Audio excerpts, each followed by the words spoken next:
கர்த்தருடைய நாமத்துக்கு ஸ்தோத்திரம் உண்டாவதாக. நாம் யார்? நாம் விசேஷித்த தேவனுடைய பிள்ளைகள் என்பதை தெரிந்து கொள்ளுங்கள். யோவான் புஸ்தகத்தில் 1ஆம் அதிகாரத்தில் 12 சொல்லப்பட்டு இருக்கிறது. அவருடைய நாமத்தின் மேல் விசுவாசம் உள்ளவர்களாய் அவரை ஏற்றுக்கொண்டவர்கள் எத்தனை பேர்களோ அத்தனை பேர்களும் தேவனுடைய பிள்ளைகளாகும்படிக்கு அவர்களுக்கு அதிகாரம் கொடுத்தார். நாம் யார்? தேவனுடைய பிள்ளைகள்.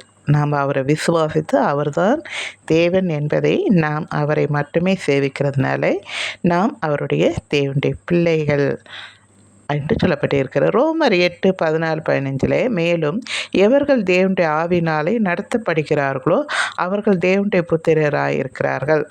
அந்தபடி திரும்பவும் பயப்படுகிறதுக்கு நீங்கள் அடிமைத்தனத்தின் ஆவியை பெறாமல் அப்பா பிதாவை என்று கூப்பிட பண்ணுகிற புத்திர சுவிகாரத்தின் ஆவியை பெற்றீர்கள். நாம் யார்? இந்த உலகத்துக்கே ஒரே தேவனுமாய் இருக்கிற சர்வ லோகத்துக்கும் நீதியை சரி கட்டுகிறவரும் உலகத்தில் உள்ளவர்களின் ஐஸ்வர்யங்களை காட்டிலும் நம் தேவன் மிக பெரிய ஐஸ்வர்யவான்.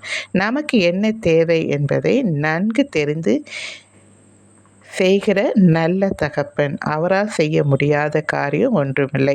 அவரால் எல்லாம் செய்ய முடியும்.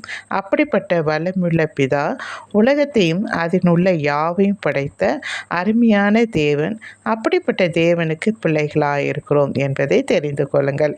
எப்படி தேவனுடைய பிள்ளைகளாக இருந்தோம் நாம் ஏன் கஷ்டப்படுகிறோம் என்று நினைக்கிறீர்களா? தன் பிள்ளைக்கு எந்தெந்த நேரத்தில் என்னென்ன கொடுக்கணும்னு அவருக்கு நன்கு தெரிந்த நல்ல தகப்பன்.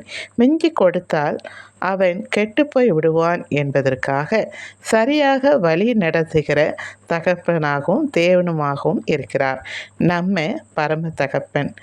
நாம் யார்? தேவனுடைய பிள்ளைகள் என்று நன்கு தெரிந்து இனி எதற்கும் கவலைப்படாமல் சந்தோஷமாக இருக்க. நாம் யார்? உலகத்தையே படைத்த அருமையான தேவனுக்கு நாம் பிள்ளைகளாக இருக்கோம். சரிங்களா? தேங்க்யூ.